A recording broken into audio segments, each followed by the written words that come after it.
أقبلت أم العروسة وانور الحفل بضياها الجديد والحصري لدى استوديوهات أجمل زفات. خلوا الساحة لها، خلوها تفرح في ظناها، باركوها بحفل بنتها.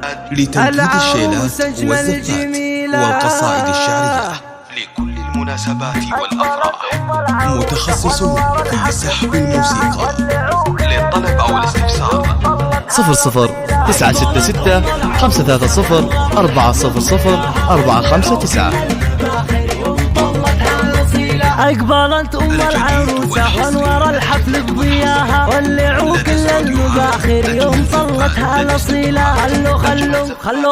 خلوا الساحة لها، خلوها تفرح في ظناها، باركوها حفل العروس انتهى أجمل جميلة. لا تعدوا أم عبد الله يا مشت زوراها، رقصوها وارقصوا من حولها بنت الفضيلة. الجمال الله عطاها والله أعلى مستواها، بنت شيخ طيبها من طيبها الهدو نحيلة. أقبلت أم العروسة وانور الحفل بضياها، ولعوا كل المباخر يوم طلتها الأصيلة. أم عبد الله العز فيها ما يخيب الاعتزاها، يا سمو الزين وحدك في البشر مالك مثيلة. العروس بنتها اللي من هوى الجنة هواها، في غلاها وفي حلاها فايقة ما هي قليلة. أقبلت أم العروسة وانور الحفل بضياها، ولعوا كل المباخر يوم طلتها الأصيلة. الله يبارك للعروسة والله يتمم هناها، يا عسى التوفيق معها كل يوم وكل ليلة. ما يشابه زينها إلا القمر علي سماها، عالية بأخلاقها وصفها هي مستحيلة. أقبلت أم العروسة الجديد والحصري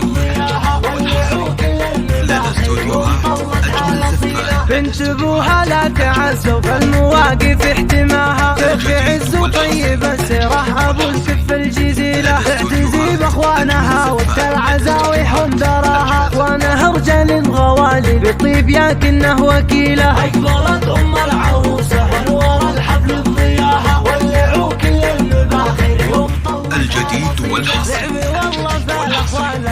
لدى استوديوهات أجمل زفات. والخوات نجوم عز يشرق الحسن بسناها، فاتنات شامخات أخلاق وطبوع أصيلة. ادعي المولى عسى أفراحكم يبطي مداها، والسعادة يا عساها فعليكم نعم الحصيلة. أقبلت أم العروسة وانور الحفل بضياها، ولعوا كل المباخر يوم طلتها الأصيلة.